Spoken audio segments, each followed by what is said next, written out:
Widianti dengan NIM 2214101007 dari semester 3B Prodi Hukum Agama Hindu. Jadi tujuan saya membuat video ini untuk memenuhi tugas mata kuliah Hukum Pidana Hindu. Jadi di sini saya akan membahas tentang Hukum Pidana Hindu.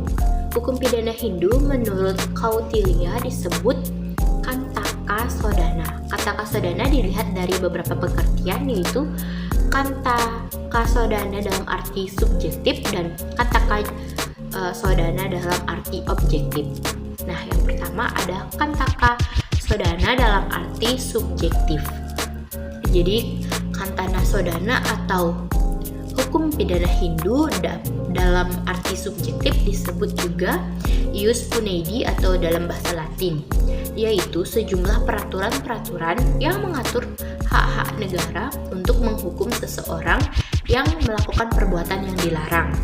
Nah, yang kedua itu ada Kantaka Sodana dalam arti objektif, yaitu artinya Kantana Sodana atau Hukum Pidana Hindu dalam arti objektif ini disebut ius poenale dalam bahasa Latin, yaitu sejumlah peraturan-peraturan yang berisikan larangan-larangan dan keharusan-keharusan yang mana pelanggarannya dapat diancam dengan suatu hukuman Kantaka Sodana dalam arti objektif.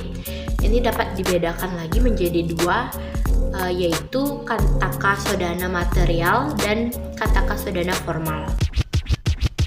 Nah, yang dimaksud dengan Kantaka Sodana material adalah hukum pidana material, yaitu peraturan-peraturan yang berisikan ketentuan mengenai yang pertama itu ada perbuatan perbenturan berdasar diancam dengan suatu hukuman.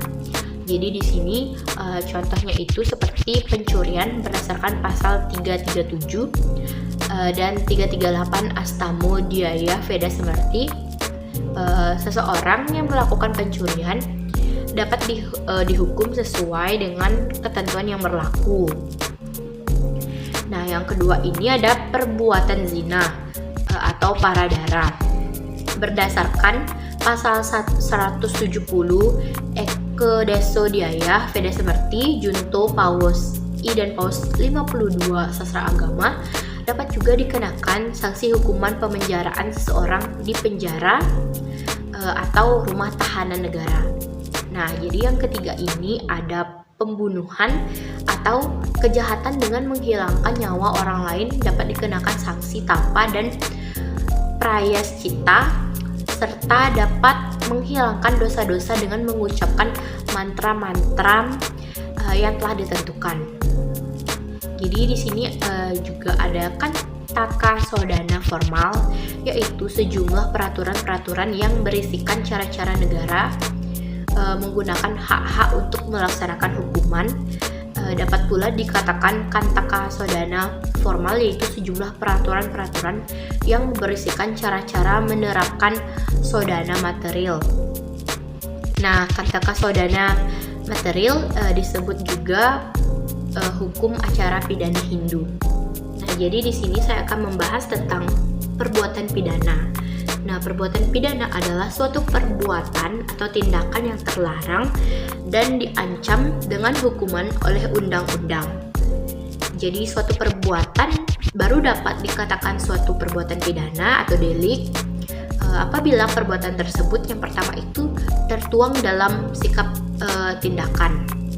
Jadi ada opsi A, baik secara disengaja maupun tidak disengaja. Yang B ada baik sudah selesai maupun belum selesai. Yang C baik dilakukan oleh siapa saja maupun dilakukan oleh orang tertentu. Yang D baik dilakukan dalam bidang kehidupan umum maupun masyarakat khusus. Dan yang kedua ini ada secara yuridis, tidak dilindungi atau tidak berdasarkan atas hak juga.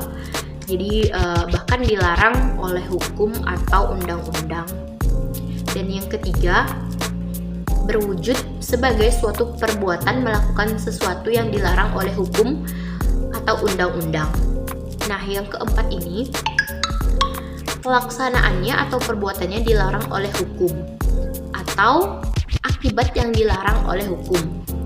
Yang kelima ada merugikan kepentingan atau hak pihak lain dan hukum. Yang keenam, diancam hukuman oleh hukum atau undang-undang. Yang ketujuh ada pelakunya dapat dipersalahkan dalam hal terjadinya akibat dan perbuatannya itu. Yang kedelapan, pelakunya dapat diminta untuk bertanggung jawab atas akibat yang ditimbulkan oleh perbuatannya itu dalam hubungan dengan tidak terpaksa untuk melakukannya. Nah, di sini juga saya akan menjelaskan tentang jenis sanksi dalam kanta kasodana. Jadi, dalam hubungannya dengan pelaksanaan putusan ada beberapa jenis sanksi. Menurut kanta kasodana, sanksi menurut hukum Hindu merupakan salah satu reaksi terhadap pelanggaran atau terhadap aturan-aturan hukum Hindu. Adapun jenis sanksi yang diatur dalam hukum Hindu atau kanta kasodana adalah sebagai berikut. Yang A ada sanksi hukuman jasmani, yaitu dalam bentuk tapa, penyiksaan, dan pengasingan. Yang B ada sanksi denda. Yang C ada sanksi untuk melakukan pamarisude atau prayaschita. Yang D ada sanksi hukum prata. Jadi tadi sudah disebutkan beberapa sanksi-sanksi dalam hukum pidana Hindu, dan di sini saya akan menjelaskan sanksi pertama, yaitu sanksi hukuman jasmani. Jadi ini dimaksudkan untuk meningkatkan kesadaran atas perbuatan yang dilakukan yang merupakan perbuatan yang melanggar hukum. Jadi pada dasarnya sanksi hukuman jasmani adalah bentuk sanksi hukum penyiksaan dan pengasingan dari masyarakat yang melanggar norma-norma hukum Hindu.